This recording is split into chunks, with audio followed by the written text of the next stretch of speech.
तो 5 राज्यों में विधानसभा चुनाव की तारीखों का ऐलान हो गया है और कुल मिलाकर 7 चरणों में ये इलेक्शन होने जा रहा है, जिसमें उत्तर प्रदेश में 7 चरणों में होगा और साथ ही पंजाब, गोवा, उत्तराखंड में 14 फरवरी को मतदान होगा।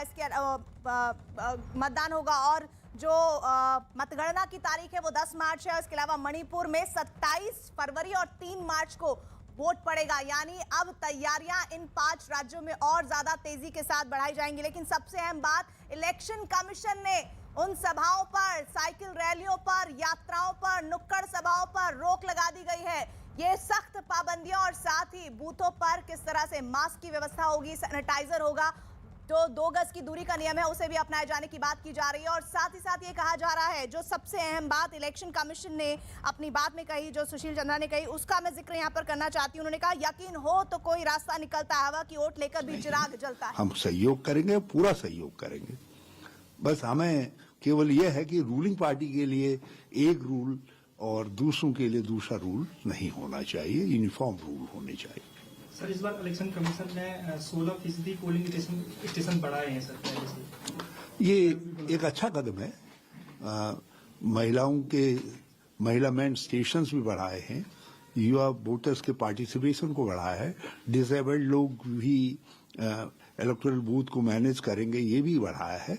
ये कुछ पॉजिटिव स्टेप हैं, हम उनका स्वागत करते हैं। और सबसे बड़ी बात यह है कि उन्होंने एक फेज और घटाया है। अब 7 फेजों में इन 5 राज्यों में चुनाव होंगे, जैसे उत्तर प्रदेश जैसे राज्य में, और मणिपुर जो लॉ एंड ऑर्डर के हिसाब से बड़ा सेंसिटिव स्टेट है, उनके लिए ये महत्वपूर्ण बातें हैं। और सर, ऑनलाइन सुविधा भी इस बार नामांकन के लिए रहेगी सर, इलेक्शन कमीशन। तो आप हरीश रावत को सुन रहे थे, जो कह रहे हैं कि राज्य में जो सत्ताधारी पार्टियां हैं वो भी इन नियमों को उतनी सख्ती से ही पालन करें जितनी सख्ती से इलेक्शन कमीशन कह रहा है। लेकिन एक बात साफ हो गई है कि इन 7 चरणों में किस तरह से व्यवस्थाओं को दुरुस्त करने की कोशिश की गई है और साथ ही हेल्थ मिनिस्ट्री से भी लगातार टच किया रहा है इलेक्शन कमीशन का, ताकि बेहतर व्यवस्थाओं के बीच, जिस तरह से कोरोना और ओमिक्रॉन के केसेस बढ़ रहे हैं, उनके बीच में ये चुनाव की प्रक्रिया को आगे बढ़ाया जाए। और उन्होंने कहा कि हमारी कोशिश ये है कि हम बेहतर से बेहतर व्यवस्था दें। 7 चरणों में ये मतदान होने जा रहा है और उत्तर प्रदेश के लिए 7 चरणों के लिए जो तारीखों का ऐलान है वो भी आपके सामने है। पहला चरण होगा 10 फरवरी को उत्तर प्रदेश में 403 सीटों के लिए ये मतदान की प्रक्रिया का पहला चरण। उसके बाद जो पहला चरण है उसके बाद की जो अगली तारीख होगी, यानी दूसरा चरण होगा 14 फरवरी को, यानी वैलेंटाइंस डे का दिन, और फिर 20 फरवरी, 23 फरवरी और 27 फरवरी का दिन। और इसके बाद अगर हम बात करें छठे चरण की तो वो 3 मार्च को होगा और उसके साथ ही 7 मार्च को, और 10 तारीख को 10 मार्च को आएंगे नतीजे, जिसका इंतजार इन 5 राज्यों के वोटर को है। 5 राज्यों के विधानसभा चुनाव पर अब तक की सबसे बड़ी खबर, राज्यों के चुनावों को लेकर घोषणा हो चुकी है, तारीखों का ऐलान हो चुका है और इन 5 राज्यों की चुनाव की तारीखें जो है वो हम लगातार आपको ग्राफिक के जरिए दिखा रहे हैं, किस तरह से एक एक कर। जो चौथा चरण है वो 23 तारीख को होगा। 5 राज्यों में 7 चरण में चुनाव होंगे। उत्तर प्रदेश में पहला चरण 10 फरवरी को और इसके साथ ही दूसरा चरण होगा 14 फरवरी को। तीसरे चरण की अगर बात करें तो वो होगा उसके बाद अलग अलग राज्यों में। हम बता दें एक और बात, जो 14 फरवरी को पंजाब में भी और उत्तराखंड में भी वोटिंग होगी। इसके साथ ही आगे बढ़ते हैं अगले चरण की ओर, वो भी जानकारी आपको बता देते हैं। तीसरा चरण उत्तर प्रदेश में होगा 20 फरवरी को और इसके साथ ही चौथा चरण होगा 23 फरवरी को। साथ ही जो 5वां चरण होगा वो 27 फरवरी को होगा। पहला फेज मणिपुर में होगा 27 फरवरी को और उत्तर प्रदेश में छठा चरण होगा 3 मार्च को। साथ ही साथ जो दूसरा फेज है मणिपुर का, उसमें होगा वो 3 मार्च को और उत्तर प्रदेश का 7वां चरण 7 मार्च को होगा। अमित हमारे साथ जुड़ रहे हैं। अमित हमारे साथ जुड़ रहे हैं। अमित, 7 चरणों में उत्तर प्रदेश की बिसात बिछ चुकी है।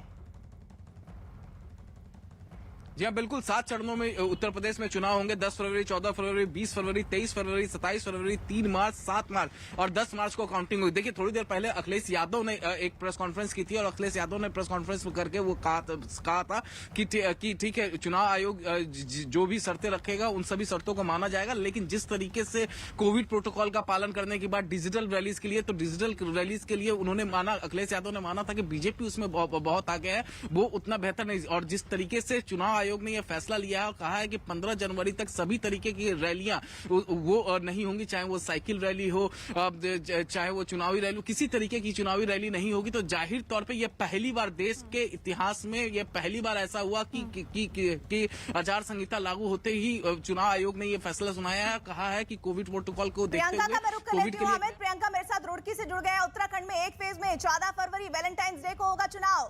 प्रियंका जी बिल्कुल, उत्तराखंड में 14 फरवरी को ये चुनाव जो है वो होने वाला है। एक ही फेज में उत्तराखंड में ये चुनाव होंगे। 70 सीटों के लिए ये चुनाव लड़े जाएंगे। गढ़वाल में 24, कुमाऊं में 22 और 28 मैदानी क्षेत्र में, जहां पर फिलहाल हम मौजूद है, ये मैदानी क्षेत्र है उत्तराखंड का। और खास तौर पर जिस तरीके से रैलियों की बैन करने की बात आई है, तो यहाँ दर्शकों को ये भी बता दें कि उत्तराखंड पहला राज्य बना था कल, जिसने पहले ही अनाउंस कर दिया था कि 16 जनवरी तक किसी तरीके की कोई पॉलिटिकल रैली नहीं होगी, किसी तरीके का कोई धरना प्रदर्शन नहीं होगा। और आज ईसीआई ने भी इसी बात को कहा है, 15 तारीख तक किसी तरीके की कोई पॉलिटिकल रैली नहीं। और उत्तराखंड के लिए पहले ही एक दिन बढ़ चुका है, 16 जनवरी तक यहाँ पर कोई पॉलिटिकल रैली नहीं होगी। उत्तराखंड में अगर बात करें तो पुष्कर सिंह धामी, हरीश रावत और आम आदमी पार्टी की तरफ से ठीक है, मैं रुक लेती हूँ। इस वक्त जावेद मंसूरी मेरे साथ जुड़े हैं। जावेद, 7 चरणों में उत्तर प्रदेश का चुनाव होने जा रहा है। देखिए, 7 चरणों में होगा, तारीखों का ऐलान हो चुका है। और उसके साथ साथ बड़ी खबर प्रीति यही है कि 15 तारीख तक फिजिकल कैंपेनिंग की पर पाबंदी लगाई है। और देखिए, एक और चीज चुनाव आयोग ने कही है कि आगे स्थिति की समीक्षा की जाएगी और उसके बाद आगे फैसला लिया जाएगा। अब इस पर जरूर पॉलिटिकल जो नेता है, जो एक्सपर्ट्स हैं, वो जरूर इस पर अपनी राय रखना चाहेंगे, क्योंकि ये पहली बार हो रहा है कि आचार संहिता लागू होने के बाद कोई कैंपेनिंग नहीं होगी। कोड ऑफ कंडक्ट लागू होने के बाद रैलियों पर रोक लगी है। पंजाब का रुख कर लेते हैं। चमन पलानी हमारे साथ जुड़े हैं। चमन, रैलियों पर रोक और एक फेज में पंजाब में चुनाव। जी देखिए, पंजाब में एक फेज़ को ही चुनाव होगा और 14 तारीख को पंजाब में जो है वो इस बार वोटिंग की जाएगी। और अगर देखी जाए तो पंजाब में जो है इस बार जो है वो डोर टू डोर कैंपेनिंग होगी, क्योंकि रैली और गैदरिंग को लेकर जो है वो खासकर जो है चुनाव आयोग ने मना कर दिया है। तो अब देखना होगा कि स्वाभाविक रूप से जो पंजाब में जो अन्य पार्टियाँ हैं वो भी इसके ऊपर अब सवाल उठाएगी, क्योंकि आचार संहिता के बाद लगातार जो है चुनाव जो रैलियाँ हैं उसको रोक लगा दी गई है 15 तारीख तक। बिल्कुल, और मैं रुक लेती हूँ इस वक्त अमित का। अमित लखनऊ से जुड़े हुए। अमित, 15 जनवरी तक ये पाबंदी लागू रहने वाली है। जी हाँ, बिल्कुल 15 जनवरी तक तो ये पाबंदी लागू रहेगी, लेकिन 15 जनवरी के बाद भी समीक्षा की जाएगी। हो सकता है कि 15 जनवरी के बाद भी इसको बढ़ा दी जाए, क्योंकि जिस तरीके से कोविड के मामले लगातार बढ़े, हमने उत्तर प्रदेश में जिस तरीके से बीते 3 से 4 दिनों में देखा है, जिस तरीके से कोविड के मामले लगातार बढ़े हैं, लगातार चिंता जाहिर की गई। हालांकि एक राहत की बात यह है कि जो कोविड के मामले अभी आए हैं, सभी मरीज जो है अपने अपने घरों में है, होम आइसोलेशन में है। अस्पताल में जो बेड है, 1,80,000 अस्पताल में बेड कोविड मरीजों के लिए तैयार किया गया है। जो अभी एक भी उसमें से भरे नहीं है, सभी जो है अपने घर में। लेकिन जो आंकड़े बढ़ रहे हैं, कहीं ना कहीं उसको लेकर चुनाव आयोग चिंतित थी। जब चुनाव आयोग इससे पहले आई थी उत्तर प्रदेश, लखनऊ में सभी अधिकारियों के साथ मीटिंग की, चीफ सेक्रेटरी के साथ मीटिंग की, तो उन्होंने प्रिकॉशन डोज के जो लेने की प्रिकॉशन डोज लेने की जो बात थी उसमें कहा कि, और आज प्रेस कॉन्फ्रेंस में भी मुख्य चुनाव आयुक्त ने कहा कि जो पुलिस के जवान जो तैनात होते हैं, जो अंदर बूथ के अंदर अधिकारी होते हैं, उनको प्रिकॉशन डोज लगाया जाए और उन्हें फ्रंट लाइनर माना जाए। तो जाहिर तौर पर कोरोना को लेकर बहुत ज्यादा सख्ती है चुनाव आयोग। प्रियंका, रुड़की से आप जुड़ी हुई हैं, जरा ये भी बताइए कि पंजाब में जिस तरह के हालात हैं, अभी हाल ही में 2 दिन पहले 5 तारीख को हमने जिस तरह की परिस्थितियां पंजाब में देखी है, कांग्रेस आलाकमान के इशारे पर जिस तरह से सरकारी मशीनरी का दुरुपयोग किया गया, पंजाब की पुलिस ने जिस तरह से एक पॉलिटिकल वर्कर की तरह काम किया है, इलेक्शन कमीशन से भी मैं अपेक्षा करूंगा और पंजाब के नवनियुक्त डीजीपी से भी अपेक्षा करूंगा, पंजाब के सरकारी अमले से भी अपेक्षा करूंगा कि संवैधानिक मर्यादा के अनुरूप फ्री एंड फेयर इलेक्शन कराना इलेक्शन कमीशन के निर्देशों के अनुसार जो है वो इंश्योर करेंगे। So the election commissioner said that they would be reviewing the status of rallies after 1 week. How do you see this? They will be reviewing the situation of pandemic situation of COVID infection and the rate of increase in the infection, and thereafter after they will take a call about organizing rallies and the road shows and other political events. I welcome this initiative and step taken by the election commission. एक सवाल, पंजाब में जिस तरीके से rally के दिन जो बसों को रोका गया, जो एक घटना हुई महत्वपूर्ण, उसके अलावा बसों को रोका गया, कई जगह पोस्टर वोस्टर फाड़े गए, तो क्या आप मांग करेंगे कि सेंट्रल फोर्सेज को लगाया जाए चुनाव? देखिए, ये महत्वपूर्ण घटना नहीं थी, वो दुर्भाग्यपूर्ण घटना थी।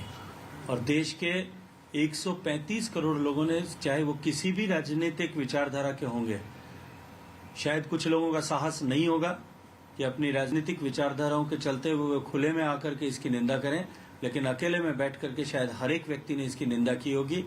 देश का प्रधानमंत्री का पद जो अपने आप में एक इंस्टीट्यूशन है, उनकी सुरक्षा के साथ जिस तरह से खिलवाड़ हुई, भारत का रहने वाला व्यक्ति चाहे कहीं भी दुनिया में होगा, उसका मन व्यथित और चिंतित हुआ होगा।